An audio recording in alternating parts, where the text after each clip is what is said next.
Yeah, welcome back to the channel. In this video I'm going to walk you through an easy guide on how to delete Paypenny account. Make sure you watch the video to the very end so you don't make any mistake, and also hit the subscribe button because it helps me out. So to get started with this easy step-by-step guide on how to delete account on Paypenny, so the first thing to do is to follow these steps for you to be able to have a successful deletion of account. So the first thing to do is to prepare your request. So compose an email requesting the deletion of your Paypenny account. Include your registered mobile number and your email address associated with the account. Then from there, send it to the request Paypenny customer support at help@help.org,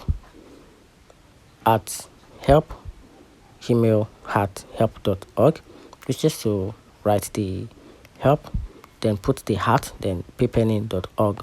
Then after that, you have to wait for confirmation. So the support teams will process your request and may contact you for verification. Once confirmed, they will proceed with the account deletion. And here's the key important consideration: pending transaction. Ensure all transactions are completed or cancelled before requesting account deletion. And also, while your account will be deleted, Paypenny may retain certain details to comply with legal obligation. And also, with registration, after deletion, you may not be able to register again with the same credential. So if you want to delete your account, think twice, because once you delete, you might not be able to use the same details or credential you used to create the first account.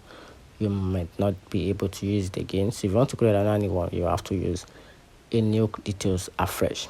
So that's it. Find the video helpful, turn on the notification button and subscribe for more.